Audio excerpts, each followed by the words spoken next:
that being said, ladies and gentlemen, our first act tonight, as I previously said, comes from a very ambiguous place of where they will let us know later on. We have an expert in our midst. Now, you may have heard of this expert's name before. That's probably why you are here tonight. Please remind me, what is the expert's name? Literally anything at all. Anyone? Sir barks a lot. I'm sorry? Sir barks a lot. Sir Bark. Oh, thank you so much for the reminder. Sir Barks-a-lot is our resident expert. And now Sir Barks-a-lot is going to be delivering a zero cred talk, very similar in the vein of a TED Talk. Now, Sir Barks-a-lot has a very specific topic that they are here to speak about and give a lecture on. Does anyone happen to remember what that topic or theme is? Cigarettes. Cigarette! Thank you so much for bringing that back to my memory. Thank you. Ladies and gentlemen, please give it up to Sir Barks-a-lot giving a zero cred talk about cigarettes!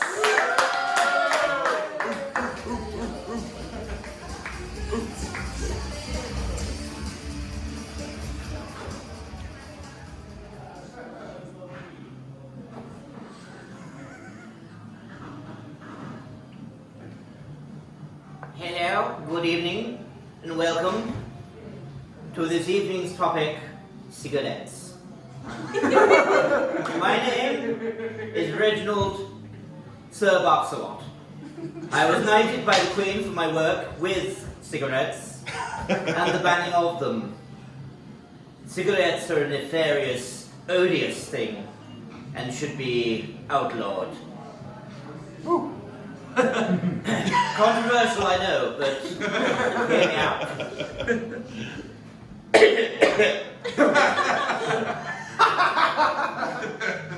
This evening I'm going to take you through the pros and the cons of cigarette smoking. Now, when I was a young chap at Eton, I was forced to amalgamate myself in with the in crowd, and one of the main ways of doing that was by smoking cigarettes. It was cool. Now, I'm much older now, and having lived my life, as it were,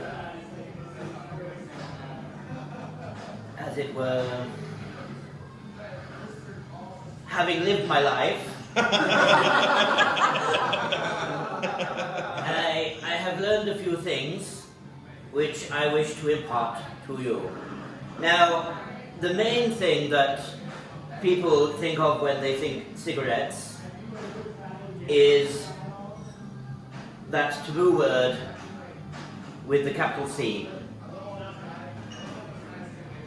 And that's candy. Yep. Because as a child,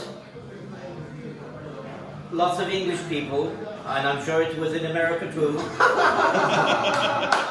indoctrinated into cigarettes by the model of the little candy cane cigarettes that you used to buy. This was a brainwashing technique by the cigarette company. And it came to light in a secret memo which I drafted for the head of MI6, Sir Cat Swallows. Now, obviously we didn't get on that well, being as he was a cat person and I'm a labourer.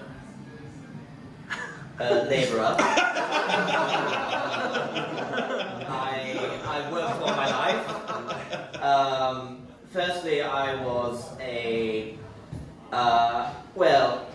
I say worked. It was more I found ways to spend my parents' money. Firstly, I gambled. Then I smoked. I drank a lot. Played with loose women, and some not so loose women, some quite expensive women, in fact. So, anyway, I digress. cigarettes, I believe, we came here to talk about. So, cigarettes and peer pressure come hand in hand, or hand in glove, or like two peas in a pod, whatever analogy you want to use. There are many things wrong with smoking and cigarettes. One is the smell. Nobody likes a cigarette smell, especially a stale cigarette smell at 2 in the morning when you're coming home from the Lord's Supper and you're 2 sheets to the wind and you smell your clothes in the morning and you smell a cigarette and cheap whiskey. Or in my case, rather expensive whiskey. So there's the social aspect where smoking is very unhealthy in that you smell when you smoke, you have yellow fingers, you have yellow teeth, and I'm sure other parts of you are yellow as well, which we won't go into, as this is a PG show. Now, I wholeheartedly believe that cigarettes are on their way out, but I'm not sure that the vape is the answer. I believe we should all resort to, instead of smoking, we should all just go back to eating those candy canes. That way, all we have to worry about is diabetes. Okay, so what I'm going to do is I've shared a little of my knowledge of cigarettes with you, and what I'd like to do now is I'd like to open it up for a question and answer session. If you have any questions you wish me to answer for you, I shall endeavour to do so. So, yes, the gentleman with the glasses not wearing a hat. When did cigarettes first make their way to England? Well, it was with Sir Francis Drake, you see. He thought tobacco and potatoes were the way to go. Tobacco became very popular. Potatoes became more popular, especially in Ireland. But they came around the same time. And I believe it was Sir Francis Drake that brought tobacco to England. And you can actually check that fact on Wikipedia because it does seem to be true. Please no photos while I'm doing the show. Oh, all right. Okay. Yes, the gentleman in the yellow glasses with the hat. You seem to have a lot of disdain for cigarettes and I do. smoking and tobacco. Is there any possibility that your background, you are a former smoker? I've already admitted that I was a former smoker. Well, that's on me for not listening. And having discovered that it took all my money, it also burnt down my house. Admittedly, it was aided by two bottles of Dom Perignon and a rather nice filet mignon in sauce béarnaise. It was a good evening. I don't remember most of it, but it ended up with 3rd-degree burns and me being homeless. And of course, being old school English, I kept all of my money in my mattress, which also burned. Oh. So I went to the tobacco company and I tried to sue them, but they said, I believe the words were, go something yourself. Yeah. Which is biologically and rather impossible.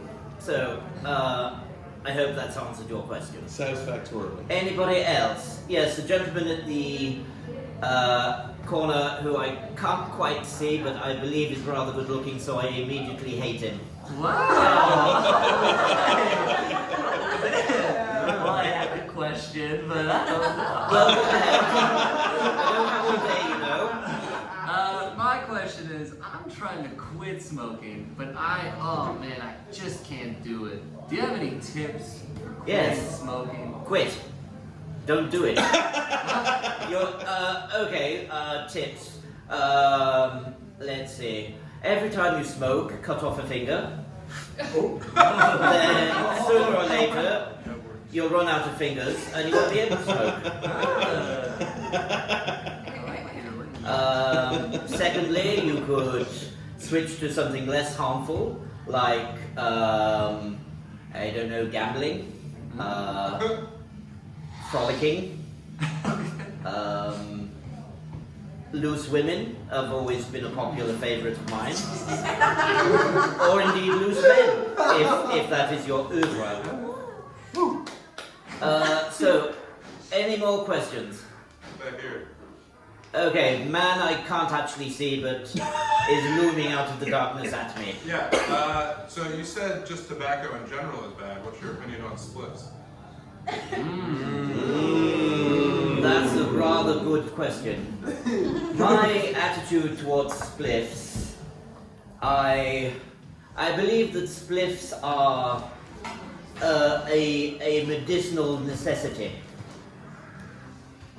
I believe that spliffs should be used in a medicinal purpose, but not for fun. After all, we're not here to enjoy ourselves, are we? Yes, gentleman in the yellow glasses again. You told us Rather hogging the limelight, I believe. You're welcome. You've told us so much of the dangers of smoking. What are the pros?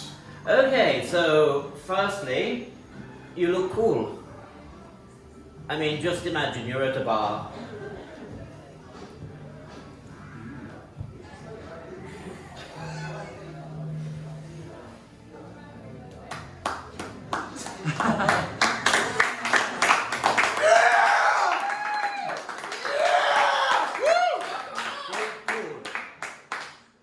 The other pro is you get in with the in crowd, because that is what they're into.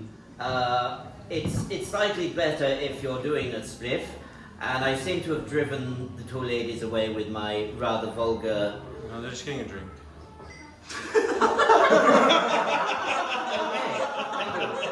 I didn't ask. I didn't care. But thank you. Okay, so you may be wondering about my name. My father and his father before him were in the military. And in British parlance, when you are shouting orders, you are barking orders at people. That's where the name Barks-a-Lot comes from. I believe the gentleman in the corner had a question as well. Me? Yes, you, sir. Yeah, let's do another one. I'm quite spoiling you this evening, aren't I? You are treating me like a prince. I gotta admit. Well, not really, no, because the prince I know I don't treat well. Okay. We're like that, you see. Oh, it's okay. Well, this is gonna formulate my next question. Okay. You know the royal family? Is that what you're implying? I do know the royal family rather intimately. Do they smoke? I believe not. Okay. Neither do they belch, fart, or copulate. I Oh. believe it happened by osmosis to children. Yes, the gentleman, Right, yeah, okay, I'm just curious. I'm sorry, I don't mean to bore you. No, it's not, I'm sorry. That's okay, spit it out. Anytime is What good. are your feelings about pipes? I Pipes? know we've talked a lot about cigarettes, but what about like an old-timey pipe? See, pipes, I went on to pipes after the cigarettes, and I thought, firstly, that pipes made you look intelligent, Yes. and like you're thinking about something and you're knowledgeable about something. If you'll allow me to demonstrate. I just happen to have a pipe with me. Obviously, it's not tobacco in the pipe. It is, in fact, I believe, bubbles. So, allow me to demonstrate. So, you're having a discourse in front of a intelligent crowd, or a not so intelligent crowd, and you want to prove a point. So you you use the pipe as a...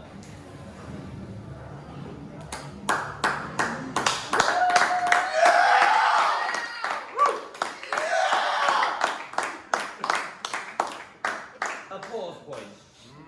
And you can also emphasize with the pipe. I'm sorry, did you have something to say? I just said that's good, and I'm going to use that. Oh, thank you. Yeah, I liked it a lot. You do realize it's all copyrighted. It's in the notes here. I have copyrighted the smoking of the pipe mime. So if you do use it, Ladies and gentlemen, we have approximately time for one more question. I know that Sir Reginald Bartzelot has a lot of prior engagements. I do. We have Go on approximately with the time toilet. Yeah. Time for one more question. That incontinence is a bit of a bugger. Okay, so one more question. Anyone? Anyone?